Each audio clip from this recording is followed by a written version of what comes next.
कल हमने उनका ये एक दोहा पढ़ा था। अब आगे राम लक्ष्मण परशुराम संवाद को पढ़ते हैं कि उहाँ राम लक्ष्मणई निहारी, बोले बचन मनुज अनुसारी। तो तब हनुमान जी भरत जी से आज्ञा मांग करके उनकी सराहना करते हुए आगे जाते हैं।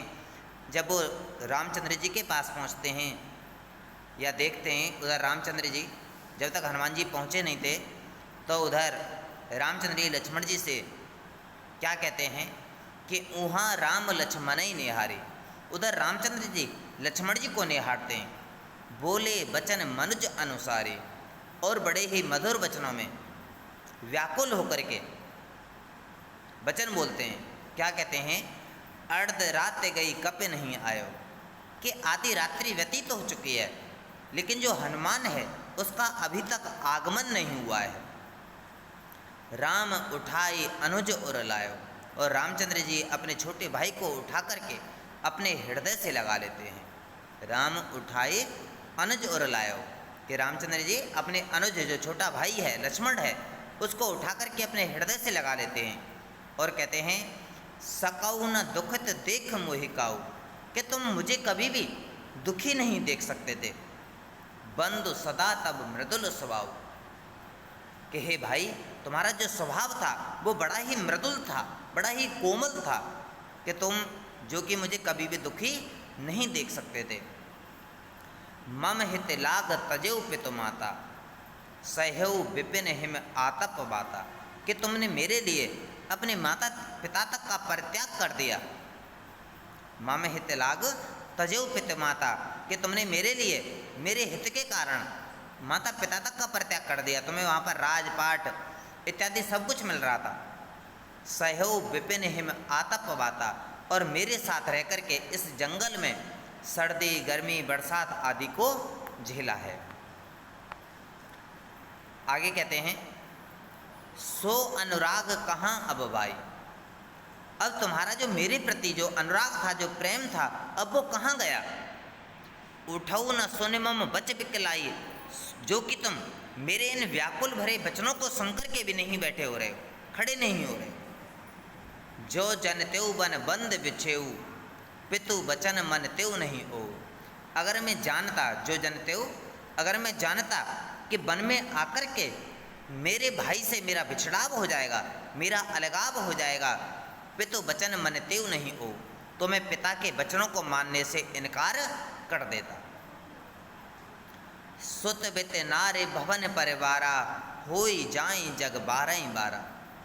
सुत बित नार भवन परिवारा, कि पुत्र पत्नी भवन परिवार होई जाए जग बारह बारह। ये संसार में व्यक्ति को बार बार मिलते रहते हैं कि पत्नी गुजर जाती है तो उसका विवाह दोबारा से हो सकता है, पुत्र की प्राप्ति हो सकती है, मकान भवन का निर्माण कर सकता है, फिर दोबारा से अपना परिवार बना सकता है। लेकिन संसार में ये व्यक्ति को बार बार मिल जाते हैं। अस विचार जिए जागा उताता, ऐसा विचार करके हे मेरे भाई तुम खड़े हो जाओ, क्योंकि मिलई न जगत सहोदर भ्राता, क्योंकि मनुष्य को संसार में जो सगा भाई होता है वो दोबारा से प्राप्त नहीं होता है। बाकी की सभी चीज़ें मिल जाती हैं, पत्नी पुत्र परिवार भवन, ये संसार में बार बार मिल जाते हैं, लेकिन जो सगा भाई होता है वो व्यक्ति को दोबारा से प्राप्त नहीं होता है। जथा पंख बिनु खगु अत्यदीना, कि जिस प्रकार से पंख के बिना जो पक्षी होता है वो दीनहीन हो जाता है। मन बिनु मणि के बगैर सर्प बेकार हो जाता है। करेवर करहीना, और सूंड के बगैर जो हाथी होता है वो बेकार हो जाता है। उसी प्रकार जो मेरा हाल है वो भी किसके समान हो गया है? पंख बगैर पक्षी के समान, मणि के बगैर सर्प के समान, और सूंड के बगैर हाथी के समान है। असमम जीवन बंधु बिन तोहि, कि हे मेरे भाई जो मेरा जीवन है तेरे बगैर वो बेकार है, किसी भी मतलब का नहीं है।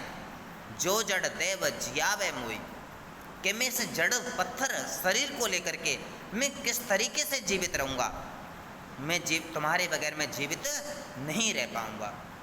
जय हूँ अवध कवन मुँह लाई, कि मैं कौन सा मुँह लेकर के अयोध्या वापस जाऊंगा। और अयोध्या वापस भी चला गया तो सभी लोग कहेंगे कि नारी हेतु प्रिय भाई गवाई, कि नारी के हेतु, नारी के कारण, पत्नी के कारण अपने प्रिय भाई को ही गंवा दिया। बरु अपजस सैतऊ जग माही, नारे हान विशेष छतनाई। मैं इस अपयश को इस संसार में रहकर के सहन नहीं कर पाऊंगा, क्योंकि जो नारी की हानि है वो विशेष क्षति नहीं है, लेकिन जो तुम्हारी क्षति है वो बड़ी भारी है, मैं उसको सहन नहीं कर पाऊंगा।